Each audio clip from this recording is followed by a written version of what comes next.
Hello everyone, myself Assistant Professor Vatsalli Patel from Civil Engineering Department working at Mahatma Gandhi Institute of Technical Education and Research Center Navsari. Today we are going to discuss about areas and volumes, and our today's topic is computation of area and volume. So be ready with your pen and paper.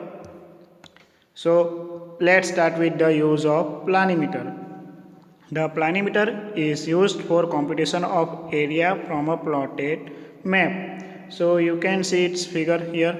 So area to be measured will be irregular shape. So irregular shape area can be measured with the use of planimeter. So the area obtained by planimeter is more accurate than that obtained by the graphical method.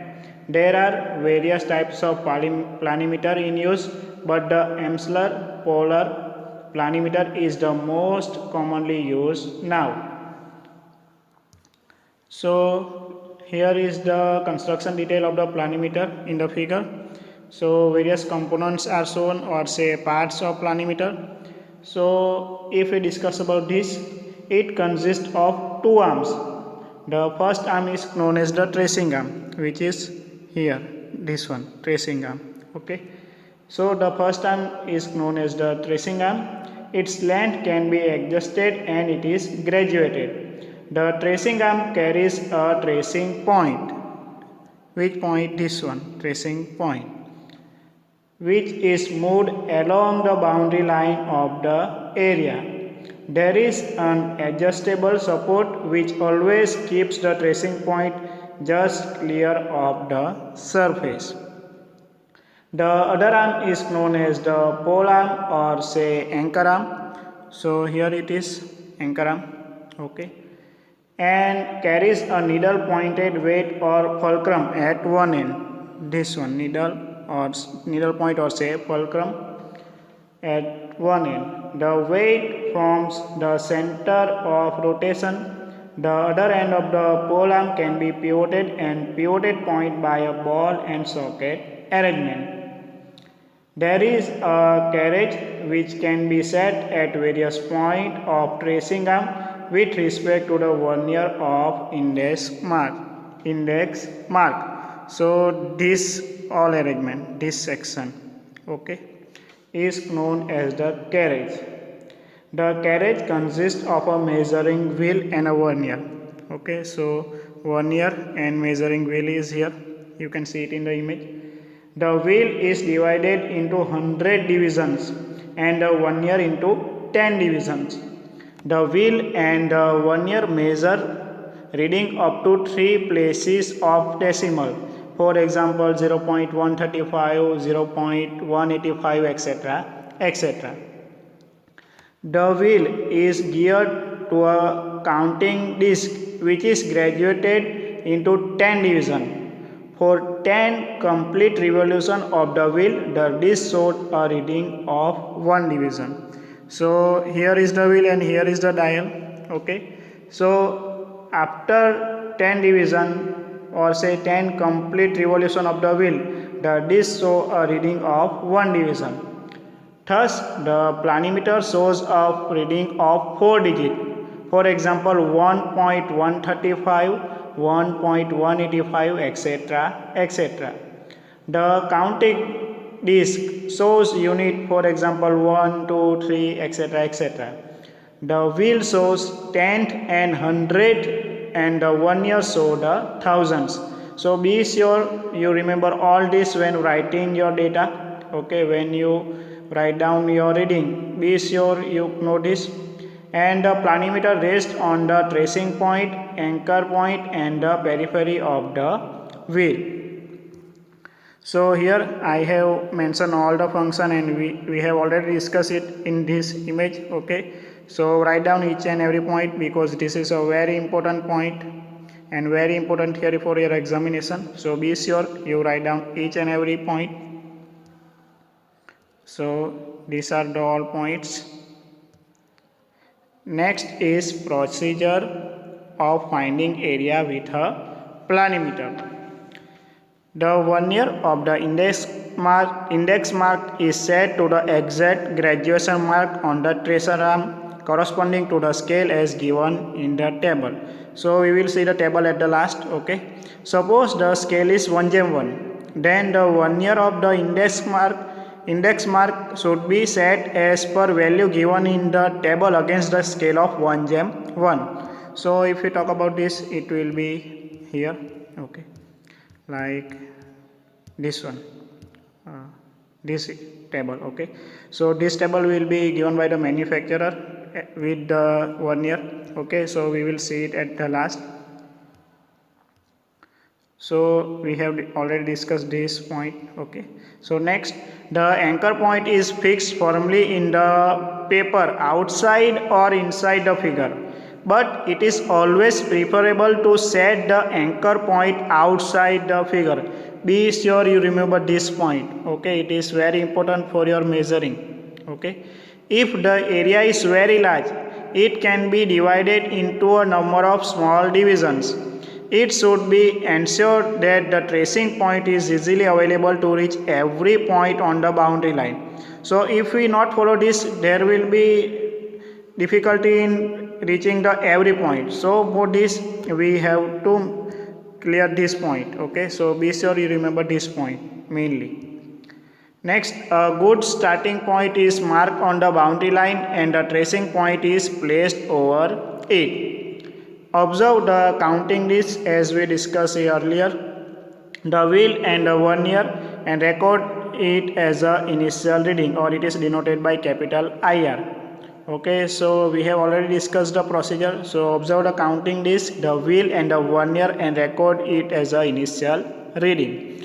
The tracing point is moved gently in a clockwise direction along the boundary of the area till it returns to the starting point. Next, the number of times the zero mark of the dial passes the index mark in a clockwise or anti-clockwise direction should be noticed. Finally, by observing the disc, wheel and 1 year, the final reading, say it is denoted by capital FR, is recorded. The difference of the final and initial reading gives the required plan area A by the planimeter. Okay, so let's see its equation. So equation of planimeter for finding area will be A is equal to M into bracket FR minus IR plus or minus 10N plus C bracket over. So let's see its terms. So where M is equal to multiplier constant given in the tables. For example, M is equal to 100 centimeter square. Natural square scale will be 1/1. N is equal to number of times the zero mark of the dial passes the index mark.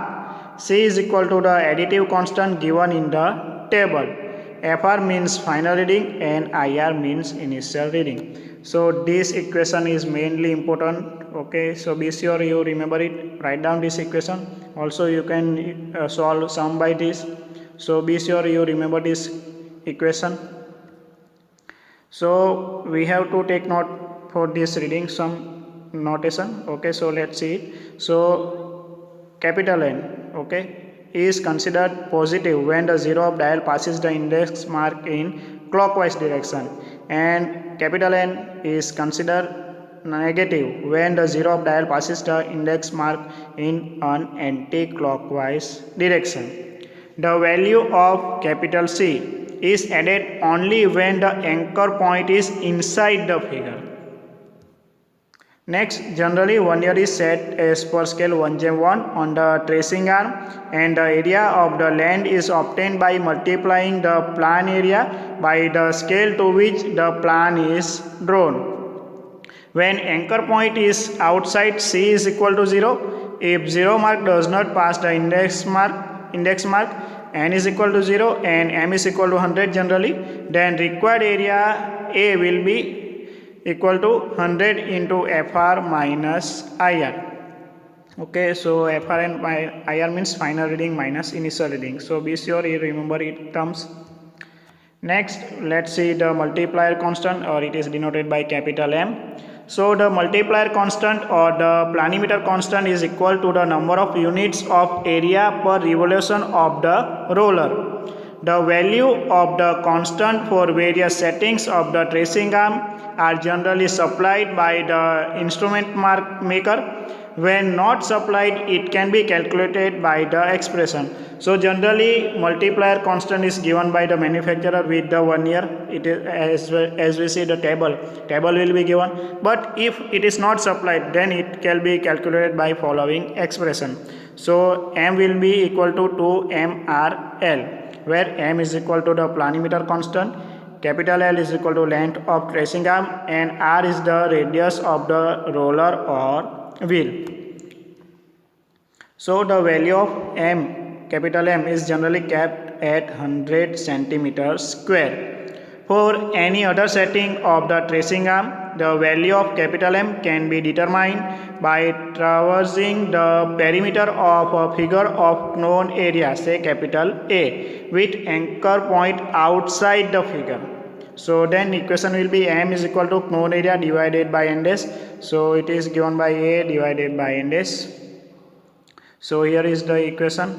So where n dash is equal to change in the wheel readings, and it is to be noted that the value of the capital M and capital C depends upon the length capital L, which is adjustable, and the manufacturers always supply the values of the 1 year setting on the tracing arm with corresponding values of capital M and capital C. So here is the table. Okay, so the following table is an extract from the values for a typical planimeter. So column number 1 shows the scale, second one shows the 1 year position on tracer bar, third shows the area for one revolution of measuring wheel, say capital M. So scale and actual scale is given, and at last the constant or say capital C is given. So be sure you remember this table. So write down this table. Okay, all the notations are here. Okay, all the scale and all the data is here, so you can know it from here. Next, moving to the main important one part of planimeter, zero circle of the planimeter. So when the tracing point is moved along a circle without rotation of the wheel, or for example when the wheel slides without any change in reading, the circle is known as the zero circle or circle of correction. So the zero circle is obtained by moving the tracing point in such a way that the tracing arm makes an angle of 90 degree with the anchor arm. So here you can see the angle of 90 degree between the tracing arm and anchor arm. Okay, so the anchor point, say capital A, is the center of rotation, and AT or say capital R is the known as the radius of zero circle. Okay, this which one, A to T or say capital R. When the anchor point is inside the figure, the area of the zero circle is added to the area computed by planimeter. So area of zero circle will be A is equal to M into C, where capital M is equal to multiplier value given in the table and capital C is equal to constant given in the table. Now let's see computation of volumes.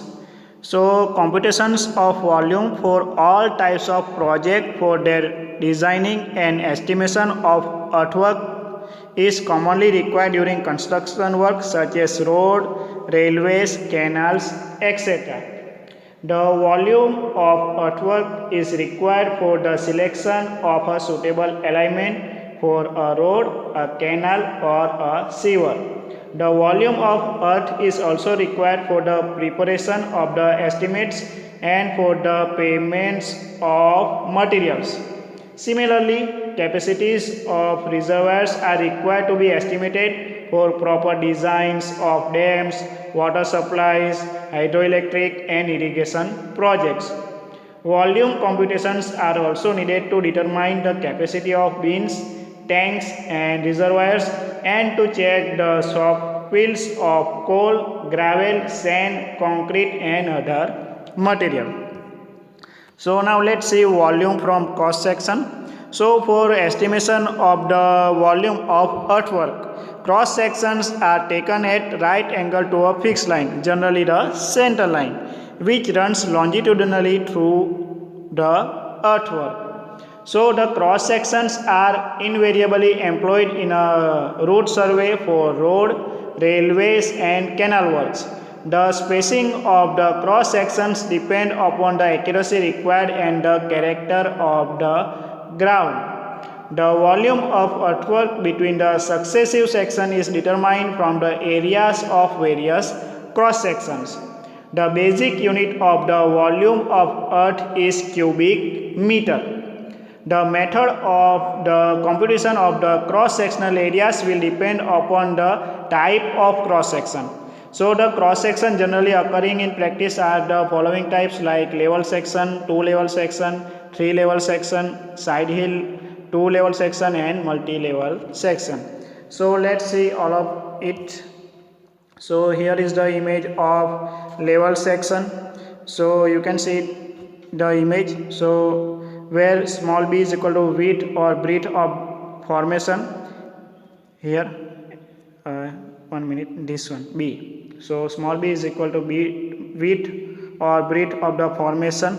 Next h, small h, this one small h, okay, or h1 or h2 whatever we say. So small h is equal to depth of cut or height of fill at the midpoint of the formation. So small h will be the midpoint of the formation. Next small s, this one, okay, side slope or say s horizontal to 1 vertical.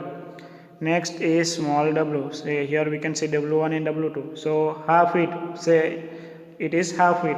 For example, the horizontal distance from the center line to the intersections of the slide slope with the natural ground surface. So it will be b by 2 plus sh, okay. So if we talk about the equation, in this case the ground is level transversely. So h1 is equal to h2 is equal to h. So w1 will be equal to w2. So equation will be b by 2 plus sh. So if we talk about area is equal to 1/2 into b plus into bracket b plus twice sh bracket over into h. So our final equation will be b into bracket b plus sh bracket over into h. Next is two-level section.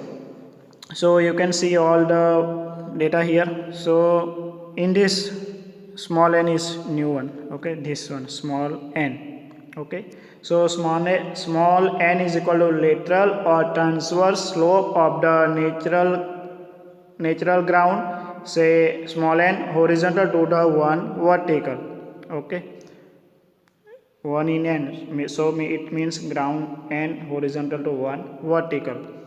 Then w1 and w2, it is side width or say horizontal distances from the center line to the intersection of the slide slope with the natural ground surface, or we can say w1 on the upward side of the slope and w2 on the downward side of w2 on the downward side for cutting and vice versa for an embankment. So in this case the ground is sloping transversely, but the slope of the ground does not intersect the formation level. So w1 will be equal to b by 2 plus rs divided by r minus s into h plus b divided by twice r, and w2 will be b by 2 plus rs divided by r plus s into h minus b upon twice r. So further if we talk about h1 will be equal to h plus w1 divided by r, and h2 is equal to h minus w2 divided by r. So required area will be given by 1/2 into bracket w1 plus w2 into h plus b by twice h bracket over minus b square by twice h bracket over. So it will be further simplified into s into b by 2 whole square plus r square bh plus r square sh square divided by into bracket r square minus s square bracket over. So this is the required equation for the area. Now let's see the 3-level section. So in the case of a 3-level section, the transverse slope of the ground is not uniform.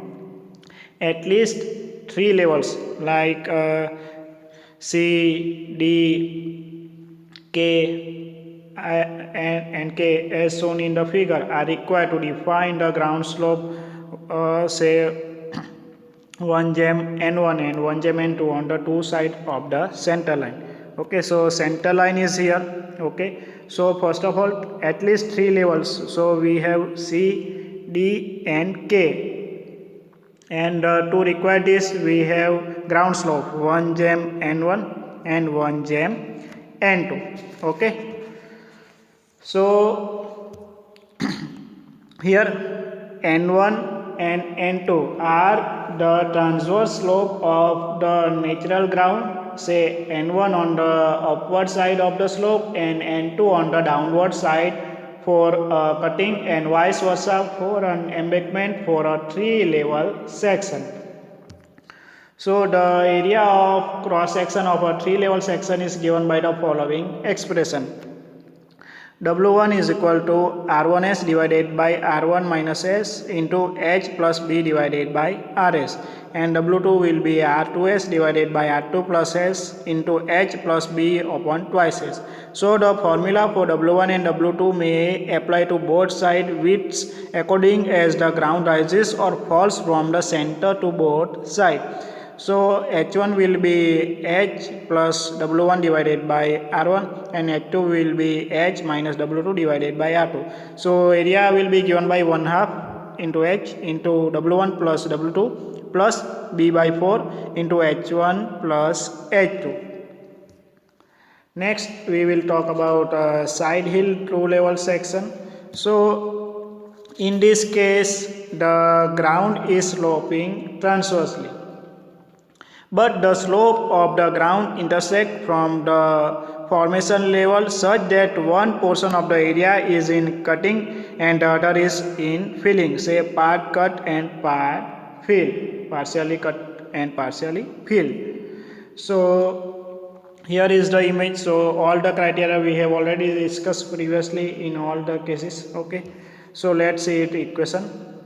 So when the center of formation is in cutting and the areas of cut are the cut and fill, they are determined as under W1 is equal to B by 2 plus RS divided by R minus S into H plus B upon twice R, and W2 is equal to B by 2 plus RS divided by R minus S into B upon twice R minus H. So H1 is equal to H plus W1 by R and H2 is equal to H minus W2 by R.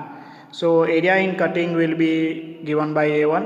So A1 is equal to 1/2 into bracket H by 2 plus RH whole square divided by R minus S bracket over, and area in filling will be given by A2. So it will be 1/2 into bracket B divided by 2 minus RH whole square divided by R minus S bracket over. So cutting and filling area will be given by this equation. Next is the multi-level section. So in this case the transverse slope of the ground is not uniform but has multiple cross slopes as is clear from the figure. Okay, so you can see figure, all the measurements are here. So already we have discussed each and every term previously. So the notes regarding the cross sections are recorded as follow. For left, plus or minus h dash 2 divided by w dash 2 and plus or minus h dash 1 divided by w dash 1. Center will be given by plus or minus h divided by 0, and for right it is given by plus or minus h1 divided by w1 and plus or minus h2 divided by w2. So if we talk about this, the numerator denotes cutting positive or filling say negative at the various points, and the denominator their horizontal distances from the center line of the section. The area of the section is calculated from these nodes by coordinate method. The coordinates may be written in the determinant from irrespective of the signs. So here is the cross product. So it will be 0 divided by b by 2 into dot product. So all the it will be given by the various arrangement irrespective of algebraic sign in the determinant form. So you can see here all the dot product here. Okay, so only we have to use dot product, positive or negative sign doesn't matter. So let summation f is equal to sum of the product of the coordinates joined by the full lines, and summation of d is equal to sum of the product of the coordinates joined by the dotted lines. So first one will be dotted line, this one this all are the full lines, okay, and this will be dotted, but it is not showing in dotted, sorry for it. So this all one are the solid lines, okay, starting from the starting, and from bottom to top it is dotted line. So be sure you remember this. So then the area is equal to 1/2 into summation of f minus summation of d. Next, if we talk about the volume. In many civil engineering projects, earthwork involves the excavation, removal and dumping of earth. Therefore, it is required to make good estimates of volumes of earthwork. So, if we talk about this, computing areas and volume is an important part of the office work involved in surveying. For computation of the volume of earthwork, the sectional areas of the cross section which are taken transverse to the longitudinal sections during profile leveling are first calculated. So after calculation of cross sectional areas, the volume of earthwork is calculated by trapezoidal formula and prismodial formula. So let's see volume by trapezoidal formula. So you can see its image here, okay. So the number of cross section giving the areas may be odd or even, since the areas at ends are average in this formula. Therefore, it is known as average and area formula. Be sure you remember this method name as average and area formula also. So volume will be given by d into a1 plus an divided by 2 plus a2 plus a3 up to plus a n minus 1. So the equation will be common distance into bracket first area plus last area divided by 2 plus the sum of remaining areas. And now let's talk about the volume by prismodial formula. So you can see its image here at the bottom. So in order to apply the prismodial formula, it is necessary to have odd number of sections giving the areas. If there be even areas, the prismodial formula may be applied to odd number of areas, and the volume between the last two sections may be obtained separately by trapezoidal formula and then added. So when the more exact volume is required to be computed, the prismodial formula given below may be used. So V is equal to d by 3 into bracket a1 plus 4a2 plus 2a3 plus 4a4 plus 2a5 plus up to plus 2an minus 2 plus 4an minus 1 plus an bracket over. So further it is simplified into d by 3 into bracket a1 plus an plus 2 times a3 plus a5 plus up to plus an minus 2 bracket over plus 4 into a1 plus a4 plus up to plus an minus 1 bracket over. So if we see this, it will be given by common distance divided by 3 into bracket first area plus last area plus 2 times sum of the remaining odd areas plus 4 times sum of the even areas. So this is the required equation or say formula. Next we will talk about prismodial correction. So the volume obtained by the prismodial formula is more accurate than as obtained by the trapezoidal rule, but the prismodial formula is applicable when there are an odd number of sections. So however, it is more inconvenient to use the Prismodial formula than the trapezoidal formula. Instead of calculating the volume by the Prismodial formula, it is generally more convenient to calculate the volume by the trapezoidal formula and apply a correction called Prismodial correction. So the Prismodial correction is equal to the difference between the volumes as calculated by the end area formula and the Prismodial formula. So as the volume obtained by the trapezoidal formula is always greater than that obtained by the Prismodial formula, the Prismodial correction is always negative. So if we talk about the equation, it is denoted by Cp. So Cp is equal to volume by the end area formula minus volume by Prismodial formula. So further it is simplified into d by 2 into bracket a1 plus a2 minus d by 3 into a1 plus 4am plus a2 bracket over. So it will be further simplified into d by 6 into bracket 3a1 plus 3a2 minus a1 minus 4am minus a2, or we can say Cp is equal to d by 3 into bracket a1 minus 2am plus a2, where am is equal to area of mid section. So this is the Prismodial correction. So if we talk about the level section, value of Cp is equal to ds divided by 6 into bracket small h minus capital H whole square. For two level section, it will be Cp is equal to d by 6s into w1 minus w2 into w2 minus w2, but small w1 and small w2 and capital W1 and capital W2 are different. Okay, so it will be further simplified into ds divided by 6 into bracket r2 dash divided by r square minus s square bracket over into small h minus capital H whole square. Next is three level section. So Cp will be given by d by 12 into bracket small h minus capital H into bracket over into W1 plus W2 bracket over minus into bracket capital W1 plus capital W2 bracket over.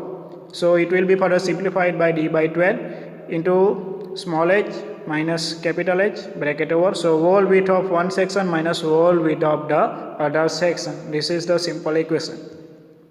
Next, side hill two level section. So for cutting and filling there will be different equation.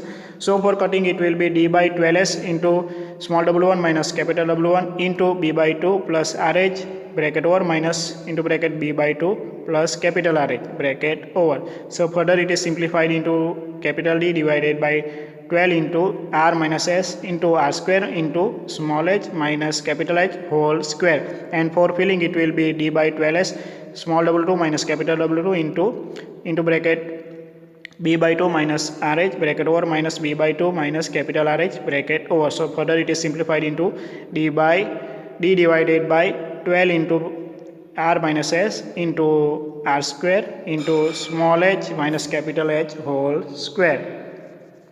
Now if we talk about the curvature correction, the average end area method for calculating volume is based on the assumptions that the sections are parallel to each other and normal to the center line. But on curves, the center line is curved and the cross sections are set out in radial direction, and therefore they are not parallel to one another. Hence the volumes computed by the usual methods. Assuming the end faces parallel required a correction for the curvature of the center line. So the calculation of volumes along the curved line is made by Pappus theorem. So according to Pappus theorem, the volume swept out by an area evolving about an axis is equal to the product of the area and the length of the path traced by the centroid of the area. Pappus theorem can be used to compute the volume of earth in cutting or filling on curves. So volume will be given by area into distance traced by the centroid. So let small e1 is equal to distance of centroid of area a1 from the center line, and small e2 is equal to distance of centroid of area a2 from the center line. So equation e1 plus e2 divided by 2 is equal to the mean distance of the area a1 and a2 from the center line. Capital D is equal to distance between two curved lines, and capital R is equal to radius of curved central line. So further The length of the path traced by the centroid may be calculated as capital D is equal to capital D divided by R into bracket 1 plus or minus small e divided by capital R. The volume of the curve is calculated by Vc is equal to 1/2 into bracket A1 plus A2 bracket over into D divided by R into 1 plus or minus small e divided by capital R bracket over.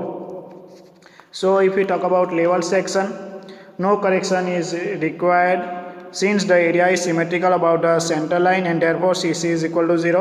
For 2 level section and 3 level section, Cc is equal to plus or minus d upon 6r into W1 square minus W2 square into h plus b upon twice s bracket over, where capital D is equal to distance between the section, and for 2 level section Cc is equal to A by R per unit length, so where small e is equal to W1 into W2 into bracket W1 plus W2 bracket over divided by 3AR.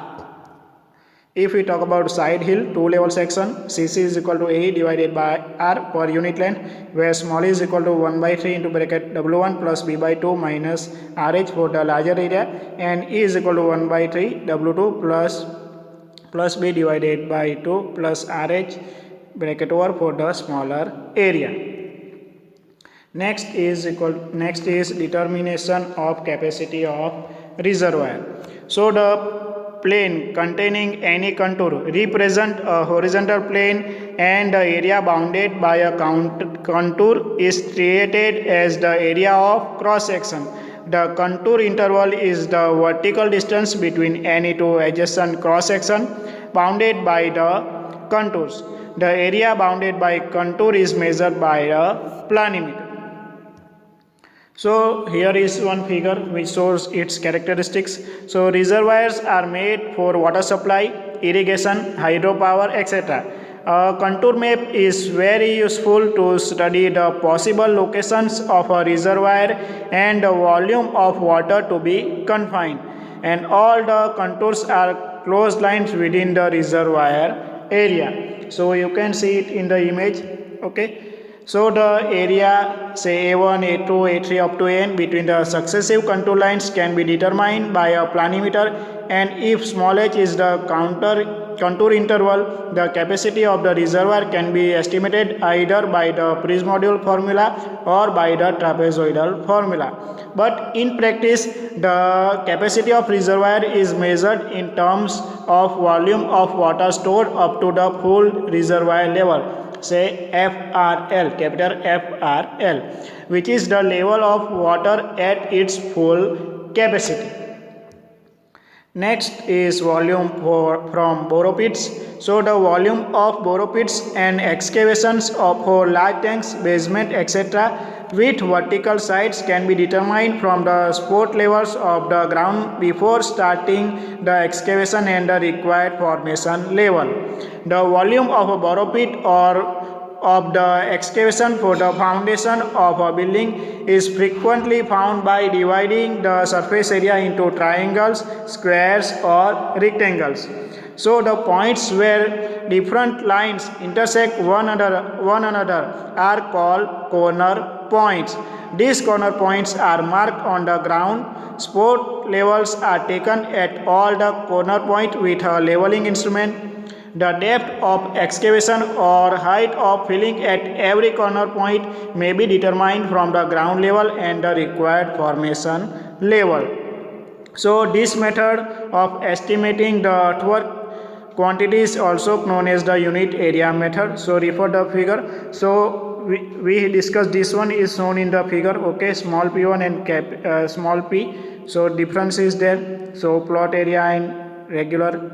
So next, in this method, the area is divided into regular figures such as square, rectangles or triangles, and the levels of corners of the figures are measured before and after the construction. Thus, the cut or fill at each corner is known parameter. The corners of the figure may be at different elevation but lie in the same plane. The surface of the ground within the figure therefore lies in an inclined plane. So if it is desired to grade down to a level surface at a certain distance below the lowest corner of the figure, say PQRS. So refer this figure. So alternate arrangement of triangle is shown here. So the earth to be moved will be a right triangulated prism if the depth of the cuts are small p1, q1, r1 and s1 respectively, and capital A is the area of the figures of PQRS, then the volume is given by capital V is equal to base area into mean height. So it is given by A into P1 plus Q1 plus R1 plus S1 divided by 4, and it will be given in cubic meter. And similarly, volume of figure M and O is V is equal to A into M1 plus O1, sorry, M1 plus N1 plus O1 divided by 3 cubic meter. So if we talk about this equation, it is derived from this figure, okay. And if we discuss about this, so it is derived from this figure, okay. So here are the important questions which are mainly asked in your examination. These are the most important one. So be sure you remember all these three because it is very important, and the planimeter is a mainly important question. So be sure you read it carefully and understand it carefully. So here I end my session. Thank you all of you.